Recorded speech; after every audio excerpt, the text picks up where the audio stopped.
Om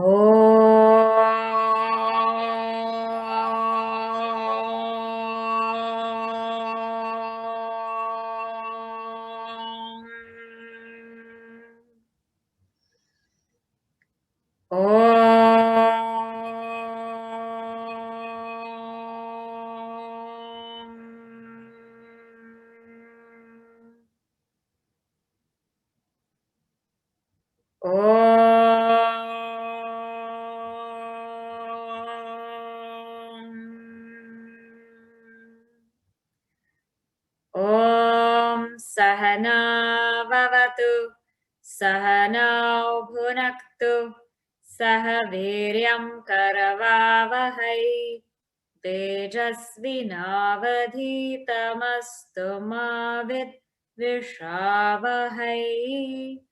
Om Shanti Shanti Shanti.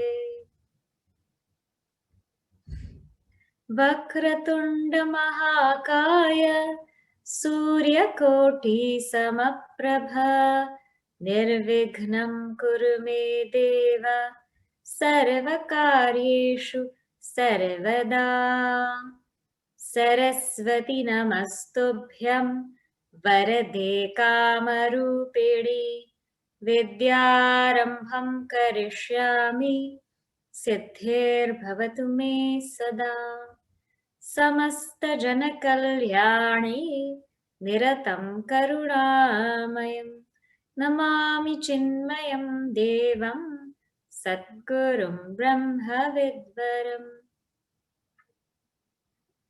Mukam Karoti Vachalam Pangum Langhayate Girim Yatkripatamaham Vande Paramananda Madhavam Paramananda Madhavam.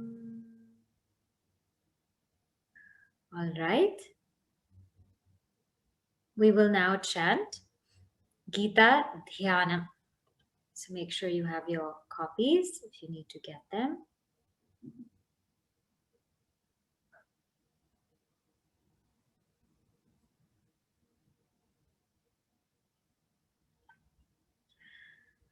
Om Parthaya Pratibodhitam Bhagavata Narayanena Swayam Vyasena Kratitam Purana Munina Madhye Mahabharatam Advaitamrita Varshinim Bhagavatim Ashtadashadhyayini Ambattvamanusandathami Bhagavad Gite Bhavadveshini Namostute Vyasa Vishala Buddhe Pullaravindayata Patra Netra Yena Tvaya Bharata Taila Purnaha Prajvalito Jnanamaya Pradipaha Prapanna Parijataya Totra Vetraika Panaye Jnanamudraya Krishnaya Gitamritaduhe Namaha Sarvopanishado Gavaha Dogdha Gopalanandanaha Partho Vatsas Sudhir Bhokta Dugdam Gitamritam Mahat Vasudeva Sutam Devam Kamsachanuramardanam Devaki Paramanandam Krishnam Vande Jagadgurum Bhishma Drona Tatha Jayadratha Jala Gandharanilotpala Shalyagrahavati Kripena Vahani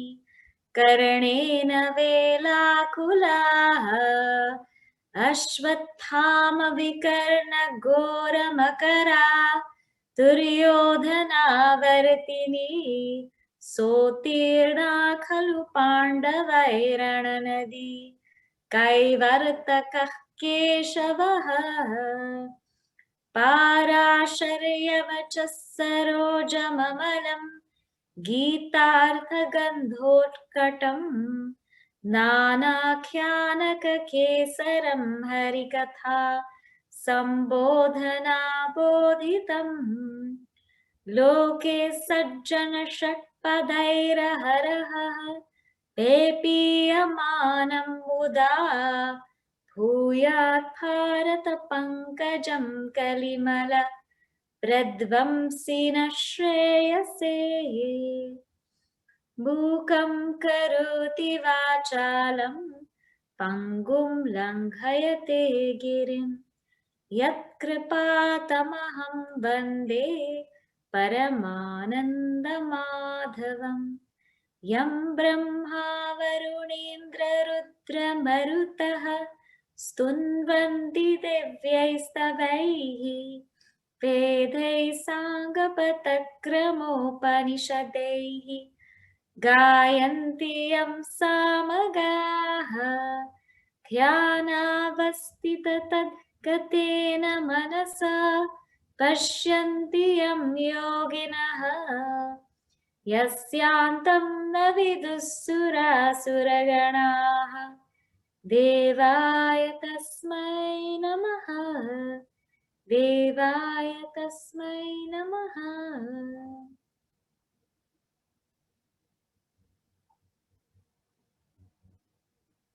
All right. So to all of you who have sent in your insights, gratitude to you. I reviewed all of them till 3 o'clock today. Whatever you sent till 3 o'clock today, I have reviewed them.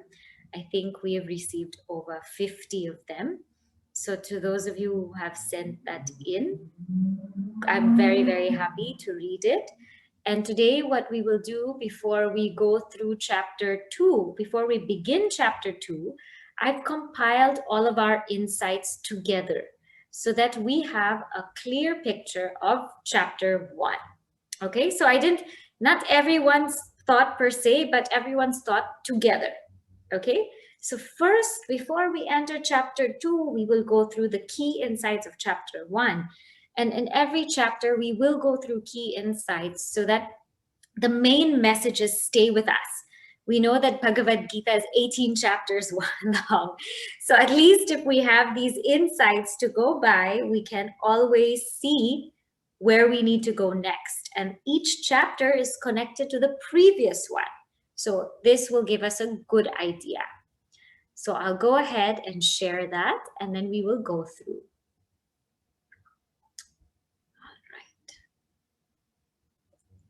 So I think you can all see my screen. Yes? Yes? Okay. So the first insight is that Dharma is the first word of the Gita. So the Bhagavad Gita actually starts with this word.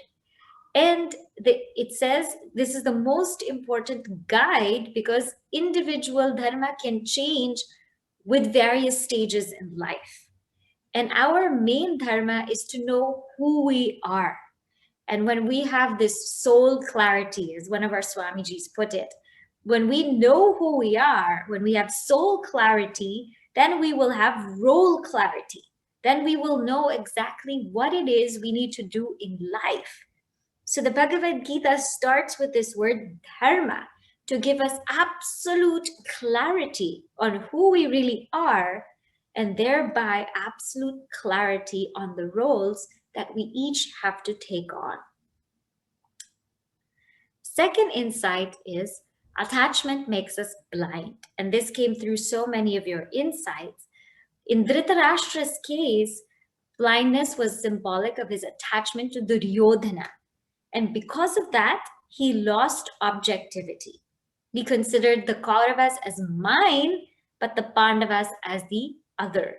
And because of that, he failed in his dharma as a father figure for both sides. He's supposed to be a father figure for both sides, but that dharma was lost. He's supposed to be a king who preserves the peace and justice of a kingdom, but he lost that dharma. And we all know that his name Dhritarashtra means one who holds a nation together. And so he really did not live up to his name, because of his attachment. Duryodhana had attachment to greed and power. And because of this, it made him fail as the prince of Hastinapura. He kept on plotting so many things against the Pandavas because he was simply afraid of losing his power, losing his kingdom.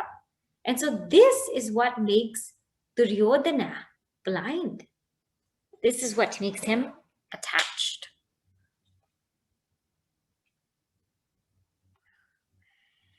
Next, Arjuna's attachment to Bhishma and Drona.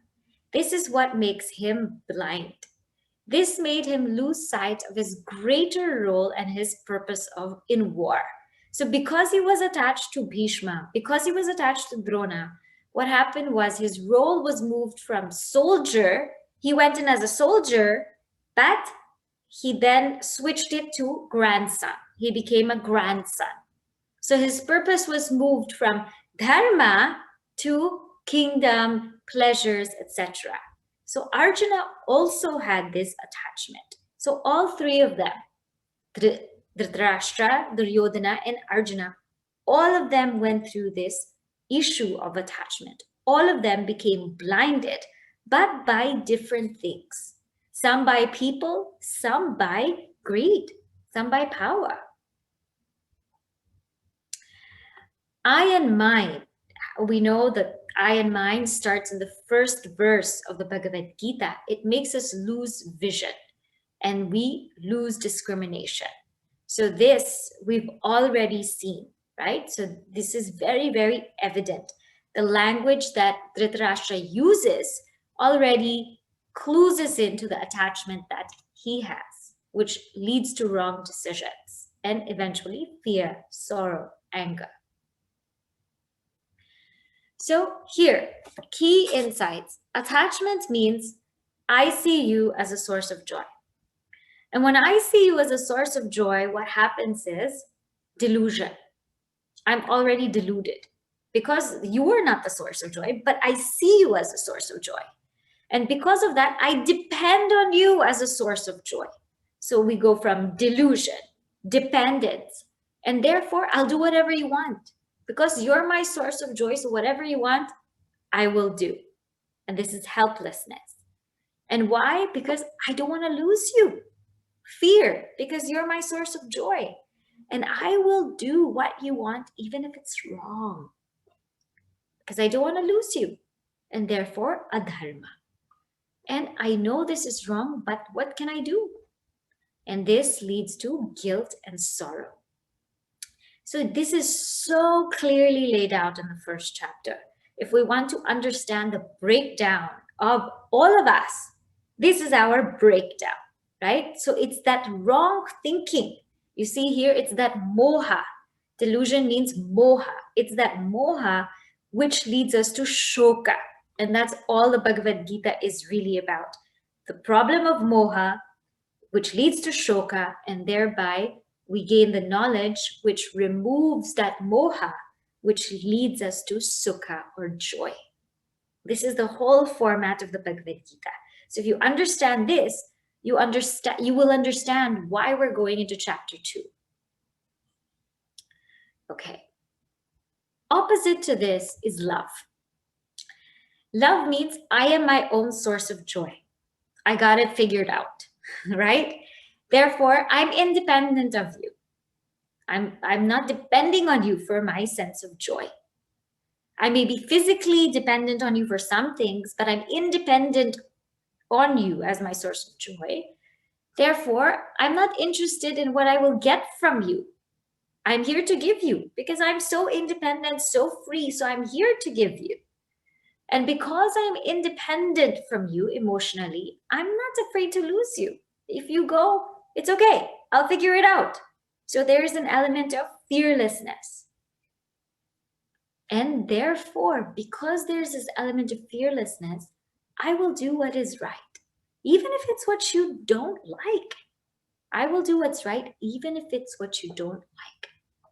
And that's dharma. And in doing the right thing, I'm at peace. We all know that doing the right thing, that dharma, gives us sukha. Doing the wrong thing gives us dukkha or sorrow. Action should be based on dharma and not feelings. So dharma is not based on our own likes or dislikes. Because doing our dharma, we exhaust our negative vasanas and the mind becomes purified. So what we need to do is do what is in accordance with Bhagavad, with that divine truth. And when we do that, that is called dharma. When we are walking closer to God, remember, that is dharma. When we are walking away from God, that is adharma, or what we call sin, which will eventually come. And an interesting comment also made is that when we find ourselves needing to justify very often, it could be a very big sign that our actions are actually adharmic. Because if they're dharmic, why would we need to justify? We know they are right. So this is what I mentioned. Walking away from our divine nature or God is a sin. So this is the definition of sin in Sanatana Dharma. Because Arjuna was identified with his body, mind, and intellect, and not his divine nature, that already is a sin. And so he suffered a complete breakdown because he wasn't sure of his real identity. So, however, with Arjuna, interestingly, and we will see the difference between the two of them in the next slide, he didn't hide his grief, disguised in arrogance like Duryodhana, and he didn't run away from it, but he allowed himself to feel it and seek guidance. So we have Duryodhana versus Arjuna. Duryodhana was blabbering to Drona, while Arjuna was blabbering to Bhagavan Krishna. Duryodhana was very crooked. So you remember, what he was projecting outside was very different from what he was feeling inside. He was blabbering and he was crooked. So there was a disconnect. But Arjuna is Rujutvat Arjuna. His very name means the one who is straightforward. He was very straightforward to Lord Krishna. Duryodhana didn't surrender. He didn't go to Drona and Bhishma to seek blessings. He went to boast. But Arjuna surrenders himself eventually. And what did Duryodhana get? He got Bhishma blowing the conch. Let's get ready to fight. But what did Arjuna get? He got, let's be and discover ourselves as the epitome of peace, the Bhagavad Gita. So you see, it's the same action, blabbering, right? But this action was full of ego, no surrender. This one was with complete surrender and without ego. And this is why he gets peace. But this is why Duryodhana gets war. War on the inside. Adharma creates more adharma, and silence can make us suffer. So we know Dhritarashtra was silent about Duryodhana's behavior. And because of that, Duryodhana kept going on and on and on and on. And we saw last week that if you are in that assembly and you are the head of the assembly and you witness something wrong, half the fault goes to you because you didn't say anything or I didn't say anything. So therefore, this adharma, it creates more adharma because it will go on. And that silence can really make us suffer in this case. When there appears to be a clash between two dharmas, we have to pick the higher one. So those who are in power, in public office, those who are leaders, those who are ruling, they have to take that dharma over the lower one. How do you know what's the higher one? The higher one involves more people. The higher one is more long-term. So if one is a king, a queen, a president, a prime minister, the dharma of the nation overtakes the dharma of the family because you have to pick the greater dharma because that impacts more people. So this is something that's easier said than done. This happened to Arjuna in a really, really massive scale. So it's not that easy as what we think, but it is what we're supposed to do. Adharma creates fear.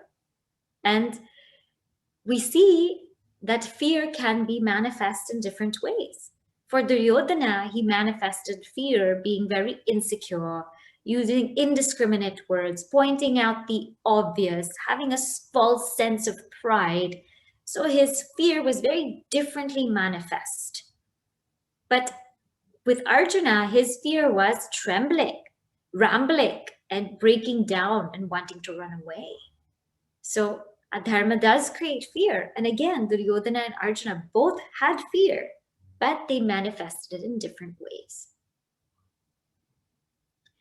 Compassion versus misplaced compassion. So when this is that word kripaya avishtam. Para kripaya avishtam. We saw in the first chapter. This is that misplaced compassion. Para kripaya, misplaced compassion. When we put ourselves in someone else's shoes, that's compassion. But if we do it at the wrong time, like in the war when we're supposed to be fighting, that's misplaced compassion. And this leads to a loss of vision.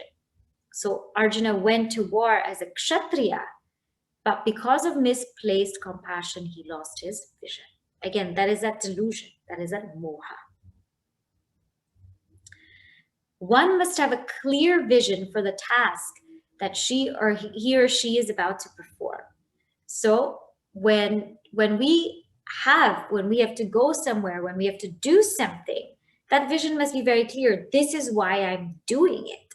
Otherwise, if we're not clear, that vision can become shaky and we can lose it, just as what happened with Arjuna. We saw the importance of family also in this chapter, how Arjuna's arguments were so incredibly logical, but the intention was still not dharmic. And we will see why. A little after this, we will talk about it a little bit. We realized in this chapter that family is not just a group of people who come together, live together. It's an entire lineage. It's a whole lineage of families, traditions, and values that we pass from generation to generation. So therefore, it is so important that we continue these traditions, these rituals, these practices. And if we don't know what they mean, then we should ask, because there is a beauty to them, as the ritual of Shraddha, which gives us an opportunity to reflect on the departed. Bhagavan puts us where we need to grow. We also see that Lord Krishna, he places Arjuna right in front of Bhishma and Drona. And that's because that's where Arjuna needs to grow. So the challenges presented to us in life are here for our transformation and awakenings. And it might be painful sometimes, but that's what's required for our own spiritual unfoldment. So here again, this came across many times in what all of you wrote, that dharma isn't about what you want or don't want, it's about what's right. So even if Arjuna's language seemed selfless, I don't want the kingdom, I don't want pleasures, I don't want heaven, it's really not about what you want or don't want. It's about what's right.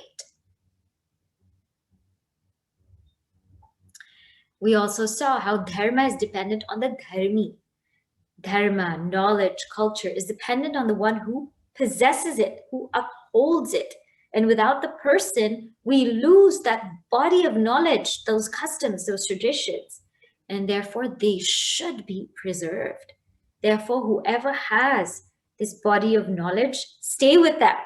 Learn it, get it, preserve it. Because when that dharmi is gone, that dharma will also go. And we saw this very beautifully with Bhishma in Shanti Parva. Imagine if Bhishma passed away and that whole dharma wasn't given. What would we lose? Bhagavan Krishna is the most wonderful listener. So throughout Arjuna's talking in chapter 1, Bhagavan Krishna only says a very few words, saying, look who's in front of you. And this is a great lesson for us to listen patiently to somebody and let them exhaust themselves, let them get everything out, especially if someone is in that condition like Arjuna, before we actually start talking. Because if they don't get everything out, they really won't be able to listen, to swallow what we have to say. So just let them let it out. And this is one amazing thing about Bhagavan Krishna. Arjuna doesn't leave Bhagavan. This is so great, right? Arjuna doesn't leave the chariot. He sits down. He drops his Gandiva, but he doesn't leave the chariot. He stays because he knows deep inside there's something wrong with his thought process, because Bhagavan Krishna is staying silent. And so we learn never leave Bhagavan Krishna, however dark it gets, because that's the one thing, the one right thing that Arjuna did was hold on to Bhagavan Krishna. Grief can lead us to God. When we are feeling grief and when we truly reflect upon it, it can lead us to God. So we shouldn't shy away from it. It's okay. Question it, call it out, pray. And when we feel, accept, reflect, then we can heal. In our culture, grieving or grieving, to letting things out is okay, because only then we can heal. And after we do let it out, Lord Krishna will say, now you know better, now stop grieving. The battle of Kurukshetra is not just between the Kauravas and Pandavas, but it's within us, between our lower self and our higher self. So it's as though there's a Kaurava Pandava war existing in our hearts every day. And so we have to keep reminding ourselves, what is our Dharma? And if we ever fall, we can never fall out of God. As I mentioned to you, Puja Gurudev says, if we fall, it's like falling from the head of God to the lap. That's it. We can never fall outside of God, because everything is God. And so we learn that wrong thinking leads us to sorrow, because we have the wrong notion of I, we have the wrong notion of me, of mine. And because of that, we lose objectivity. We make the wrong decisions and we suffer. So from the master of the situation, from this bold, brave Arjuna coming in front and saying, place me in between the army so I can see who I have to fight with, to that Arjuna who's sitting in his chariot, drops his Gandiva and says, I don't want to fight. From the master, he became a victim. And so, because wrong thinking is what led to sorrow, in chapter 2, it starts with right thinking. And that is the insights combined from all of us. So I think it's so nice, those of you who've really written, I've gone through, I've read, and it's so nice for us to really reflect how many lessons there are on chapter 1. And I had to stop again because I said, otherwise we will just do chapter 1. Okay? So now some of you might wonder, but isn't war so calamitous? As what Arjuna said, his arguments were so extremely logical that, gosh, war, it's so many, the Kula Dharma will perish, the Jati Dharma will perish, the Dharma of society, the Varna Dharma will perish, all of these things will perish. Well, should we really go to war? So the answer to that, because many of you are wondering, sometimes peace can be destructive. Imagine if those who colonized another country, right? So we had people who colonized our Bharat. We had people who colonized America also, who came here, colonized it. Imagine if nobody ever fought back. Imagine if nobody ever did anything against them. What would happen? What if nobody stopped Hitler? What would happen? They would keep going and going and going, and things would get worse and worse and worse. Those people who colonize, who want to dictate, who want to rule without, those who abuse their power, if nobody stops them, things will really, really get worse down the line. We might think we have peace, but it's just peace for a moment. Don't think that those personalities can stay silent. They cannot. They cannot. So sometimes that seeming peace, which we just want to say, just let's make peace and let's forget about it, that can also be destructive. Because those minds, those who want to colonize, those who want to rule, those who are hungry for power, they cannot sit quietly. They will keep going and going and going and going. And before we know it, it's just too late. It's too big. It's too big for us to deal with. And so therefore, in the Bhagavad Gita, a righteous war is fought so that this adharma doesn't get pushed all the way beyond and results to even more adharma in the long run. So yes, at first it seems like it's a lot, but this not having war can also be very destructive. And so to put an end to that kind of destructive peace is this righteous war. Okay? So now having all of those thoughts, we enter into chapter 2. Chapter 2 is called Sankhya Yoga. Chapter 1 was called Arjuna Vishada Yoga.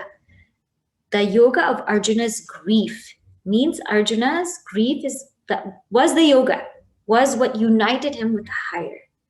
Chapters 2, Sankhya means Brahma Jnana, the knowledge of the truth. And that unites us to the higher. And the word Sankhya itself comes in chapter 2. And when it comes in that verse, we will talk more extensively about this word Sankhya. But for now, know that from the chapter of wrong thinking, which led to sorrow, we're going to the chapter of right thinking, which is Brahma Jnana. And although Arjuna continues to be a little bit sad and break down in the beginning, it is a new chapter because it is the chapter where Lord Krishna starts to speak. And so that's why it deserves its own chapter, because Lord Krishna starts to speak, starts to guide Arjuna. Okay? So now I will chant and then you can repeat. Om Shri Paramatmane Namaha.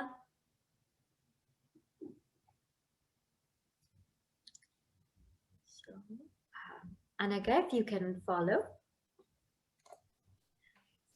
Om Shri Paramatmane Namaha. Om Shri Paramatmane Namaha. Atha Dvitiyodhyayah. Atah Dvitiyodhyayah. Sankhya Yogah. Sankhya Yogah. Tam tatha kripaya vishtam. Tam tatha kripaya vishtam. Ashrupurna kulekshanam. Ashrupurna kulekshanam. Vishidantamidam vakyam. Vishidantamidam vakyam. Uvacha Madhusudanaha. Uvacha Madhusudanaha. Tam tatha kripaya vishtam. Ashrupurna kulekshanam. Vishidantamidam vakyam uvacha Madhusudanaha. So here, who's talking? Sanjaya. Sanjaya is still talking because remember, Sanjaya was talking at the end of chapter 1. At the end of chapter 1, if you see from verse 47, it was Sanjaya Uvacha. And Sanjaya said, Arjuna, he cast his bow and arrow away and he sat in the seat of the chariot with his mind in sorrow. Shoka Vigna Manasa. Shoka Samvigna Manasa. Full of sorrow. So now, in this chapter, what happens? Tam means to that Arjuna. Tatha, that Arjuna, thus to that Arjuna. And how was this Arjuna? Kripaya avishtam. He was avishtam, overcome with kripa, with pity.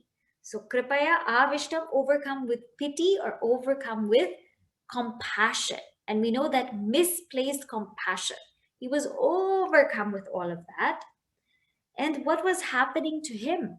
Mentally. So mentally, he was overcome with that misplaced compassion. Ashru purna kulekshanam. So his ashru means tears. His eyes were filled with tears. Eyes filled with tears and agitated. So ikshana means eyes. Akula means agitated. So his eyes were agitated, full of tears. Ashru purna, full of tears. And how was he? Vishidantam. He was very despondent. He was grieving, sad. And to that Arjuna, who was full of this misplaced compassion, whose eyes were filled with tears, who was grieving, was very sad, idam vakyam, this word, uvacha, was said by Madhusudana. Madhusudana, Lord Krishna, spoke these words. So this is kind of giving us the introduction. So this is saying how Arjuna was, what was his state. So now you see, when we saw the slides about compassion and misplaced compassion, when we are compassionate towards someone, when we're sincerely feeling what they're feeling, it doesn't make us like a bad kind of sad, right? It makes us feel like, oh, like I feel that pain, but it doesn't make us feel like grieving. It makes us feel like I wish I could do something for them, or it makes us want to give. It makes us so helpful. When we feel in our hearts is when we want to do. And when we feel compassionate about someone, physically tears may come because it's such a you're really in their shoes. But those tears are very soft. They're very, they're soft, there's flowing, and they're out of love. This is how you know it's compassion. Because you're feeling, you just want to give, you want to be there for that person, and the tears are out of love, they're flowing, and it feels right. But this compassion which Arjuna had, his tears were akula, they were disturbed, agitated tears, like I don't know what I'm doing kind of thing. I don't know what I'm doing kind of thing, and it's not that I want to help, it's that I need help. Right? It's like, I need help. Well, these tears are flowing from me. I'm agitated. I need help. And he's grieving. And this is his state right now. And so finally, Lord Krishna looks at Arjuna this way. And he says, now I can talk. Now I can talk. Because Arjuna just emptied every single thing out. He emptied everything out. He sat down, he's quiet, and he's just crying. And now is the perfect time Lord Krishna approaches. So now let us see what Lord Krishna says in verse number 2. Shri Bhagavanuvacha श्रीभगवानुवाच Kutastva Kashmalamidam कुतस्त्वाकश्मलमिदम् Vishame Samupasthitam विषमे समुपस्थितम् Anarya Jushtamaswargyam अनार्यजुष्टमस्वर्ग्यम् Akirtirkaramarjuna अकीर्तिर्करमर्जुन Shri Bhagavanuvacha Kutastva Kashmalamidam Vishame Samupasthitam Anarya Jushtamaswargyam Akirtirkaramarjuna.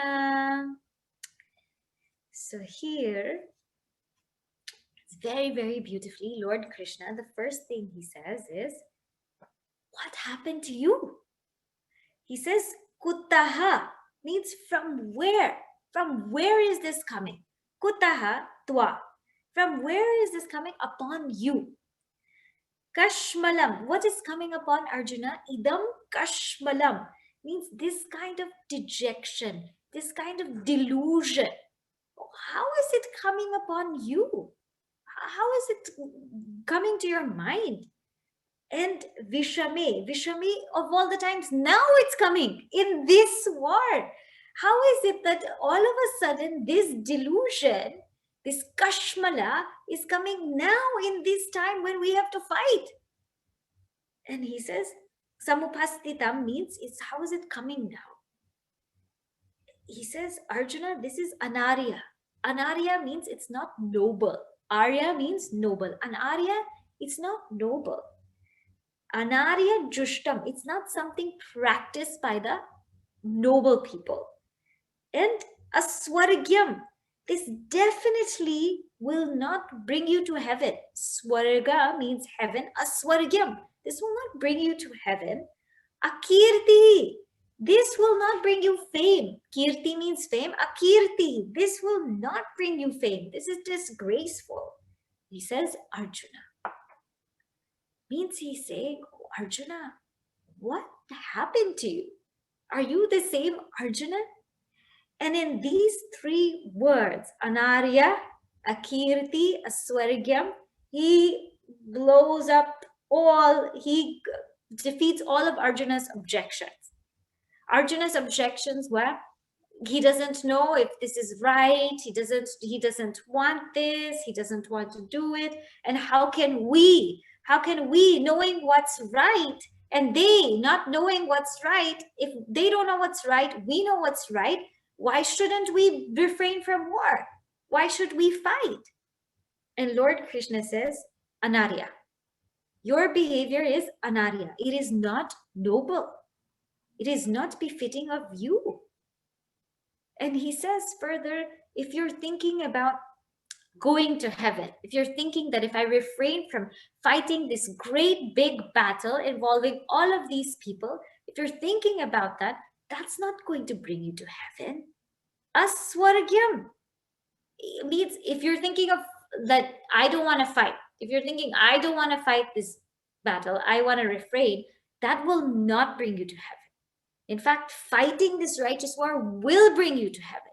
So your current attitude, Arjuna, is aswargya. It will not bring you to heaven. And akirti, this attitude of yours wherein you're very dejected, you're deluded, this will only bring you ill fame. So remember who you are. Every single thing that you've said, every single objection that you said, it's anarya, akirti, aswargya. Don't think about it. And so this is how Lord Krishna tells Arjuna. He says, what happened to you? Remember who you are. Remember from what great lineage you are. Why are you thinking like this? And further, Lord Krishna now, he becomes a little bit more straightforward to Arjuna. He says, listen, this you cannot keep going like this. You have to get up. And this is what Lord Krishna tells him in verse number 3. Klaibyam masmagama partha.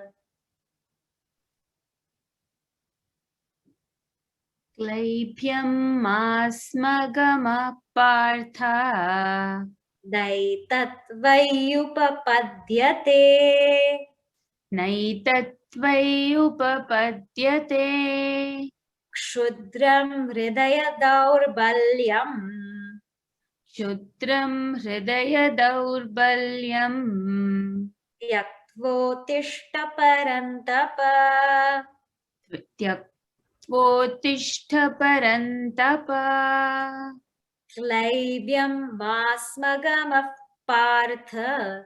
Naitatvayupapadyate. Kshudram hridaya daurbalyam. Tyaktvotishtha parantapa. So this word klaibyam means impotence. But in this context, it means being like coward. So klaibyam means, in this context, being like a coward. Masmagama partha. Masmagama means do not get or do not be so cowardly, Arjuna. And you are Partha. Your Partha means the son of Pritha, the son of Kunti. How is it that all of a sudden you're becoming like this? Na etat vaya upapadyate. So na, this, etat, this, na, this does not, twayi. Twayi means in you, upapadyate. This is not fitting in you. It is not fitting in somebody like you. Kshudram hridaya daurbalyam tyaktva means having cast off this hridaya daurbalyam, this weakness of the heart, which is mean, kshudram, this mean weakness of the heart, having cast this off, utishta, get up, parantapa, get up, O Arjuna. Now, in this verse, Lord Krishna he's cheering Arjuna up, and it's so beautiful that he uses the appropriate ways to call Arjuna. One, he says Partha, the son of Kunti. Remember your lineage. Remember where you came from. Remember you're a Pandava. This is your father. You're from the Kuru dynasty. You're a warrior. So with the word Partha, he's trying to tell Arjuna, this is your entire lineage. This is you. Then he calls Arjuna Parantapa, means Paran Kshatrun Tapayati, the one who scares all the other warriors. You are called Parantapa. And you, Arjuna, you're behaving like this? So he says, Arjuna, wherever you are, from whatever is in your mind, whatever weakness is there, you've said it out. You've said it out. You've spoken it out. Now it's time to just cast it aside. Now it's time to just let it go. Let it go and stand up. Get up. Uttishta. And this is the most beautiful thing. Because in his very low moments, he has Bhagavan Krishna. And you and I might think in our very low moments, who do we have? When we take this verse for a seeker today, it means that you and I have to have a fight song. We have to have a fight song. We have to have a fight mantra. We have to have something in our hearts that always makes us get up. There are days when sometimes maybe we don't want to wake up. Maybe we don't want to deal with the world. Maybe we don't want to do anything at all. We don't want to face anything. But no matter what, we have to get up, we have to dress up, and we have to show up. No matter what happens, because that is Dharma. And when Lord Krishna says, Uttishta, get up, that's what he means. He means no matter what happens, you and I, we have to get up and we have to do our dharma. And so you and I have to find what it is in our lives that's our fight song. Is it a Hanuman Chalisa? Is it a mantra? Is it a statement of affirmation? Whatever it is, but there has to be something that picks us up in this midst when we are breaking down. That is point number 1. Point number 2 is this self-pity that Arjuna is feeling. He's feeling so many emotions. He's feeling confusion. He's feeling delusion. He's feeling grief. He's feeling fear. He's feeling uncertainty. But he's also feeling, why am I going through this? And this self-pity is extremely selfish. Because when we are constantly thinking, why me? Why do I have to go through this? Why do I have to do this? Why do I have to be subject to this? That is called self-pity. And whenever we turn around and say, why me? Why me? It means the whole attention is on me then. What am I going to do? We want attention from everybody else. We want appreciation from everybody else. But here, the attitude is not why me, it's try me. I'm ready. Whatever you have to give me, whatever it is that you want to put in front of me, try me and I will do it. Whenever we feel that self-pity with ourselves, we cannot help other people. We cannot even look upon Dharma. So the second point is that self-pity can be very selfish. And so Bhagavan Krishna is trying to shake him up and say, come on, Partha, this doesn't befit you. You are a prince, you're a warrior, you're a soldier. This is totally unlike you. And so Lord Krishna keeps on trying to get Arjuna up. But Arjuna, again, he says, again, what happens to us is, even if we know, and even if somebody's there who lifts us up, wants to get us up, wants to bring us up, it takes a while to snap out of our thinking. It takes a while to come out of it. So what happens to us when someone tries to lift us up of our problems? We tend to repeat the same thing again and again and again and again and again. And we say, but how? But how am I going to do it? But how? But how? But how? And that's exactly what's happening to Arjuna. So here Lord Krishna is there, ready, saying all the right things, saying, Arjuna, get up, get ready to fight, get ready to go. This is not befitting of you. But Arjuna again wallows in his own repetition. And so we will see this one more verse and we will see what happens to Arjuna. And this is exactly what happens to all of us. Okay? So let us see verse number 4. Arjuna uvacha. Arjuna uvacha. Katham bhishmamaham sankhye. Katham bhishmamaham sankhye. Dronam cha madhusudana. Dronam cha madhusudana. Ishubhih pratiyotsyami. Ishubhi pratiyotsyami. Pujarhar varisudana. Pujarhar varisudana. Arjuna uvacha. Katham bhishmamaham sankhye. Dronam cha madhusudana. Ishubhih pratiyotsyami. Pujarha varisudana. So again, here's Arjuna repeating himself. And he says, so verse 1 to 3, verse 1 was the description of Arjuna, what's going through.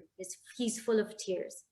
Verse 2 and 3 is Bhagavan Krishna trying to wake him out of it, snap out of it, get up and fight. And verse 4 is Arjuna again repeating the same story. He says, Katham Bhishmam Ahang Sankhye Dronam cha Madhusudana. He says, O Madhusudana, O Lord Krishna. Madhusudana, we've seen this word or this name of Lord Krishna many times before, means the slayer of Madhu. Slayer of Madhu, Madhusudana. Means you are the slayer of Madhu. You could slay Madhu, but I can't slay. So every time he uses the exact right name of Bhagavan Krishna for each word. He says, O Madhusudana, Katam, how, Sankhye, in this battlefield, Aham, I, Bhishmam, and Dronam, how Pratiyotsyami, how shall I fight with them? How shall I fight with them? Ishubhihi, with my arrows. They are Pujarhau. Pujarhau means they are both very, very worshipped. And sorry, another name that he gives is Arisudana. Arisudana means destroyer of enemies. So Madhusudana, Arisudana. So this is what's in Arjuna's mind, that you can destroy enemies, you can slay people, but for me, how? Bhishma and Drona are somebody who I've grown up worshipping. I've sat in Bhishma's lap. Drona has taught me so many things. He has taught me how to wield arrows. And how am I going to fight against all of them? So again, Arjuna goes on repeating and repeating his whole drama. And after, we will see in the second chapter, after maybe 2 or 3 more verses, then comes his final insight where he says, I think I should just surrender. I think I should stop repeating myself. I think I should just surrender. And that's only when Lord Krishna gives the teaching. So this is how the second chapter opens, right? So we see the whole dilemma of Arjuna still there. We see Lord Krishna trying to help him, but we still see him again repeating himself, again uncertain, again unsure. So what happens to Arjuna? How does he surrender? How does he make that move of surrender? That we will see in the next class. Okay? And after that, that's where the most beautiful teaching starts of the Bhagavad Gita. Okay. So we will now say the closing prayer. And then those who want to stay back for question and answer, those who have any questions, you can stay back. Otherwise, if you have no questions, you can leave. But please reflect upon these sayings. And I want everyone to think for next week about what is your fight song or fight mantra? What is it that makes you get up? No matter how down we feel, what is that which makes us get up? So think about that, okay? Om Purnamadav Purnamidam Purnat Purnamudachyate Purnasya Purnamadaya Purnameva Vashishyate. Om Shanti Shanti Shanti. Hari Om Shri Guru Pyo Namaha. Hari Om.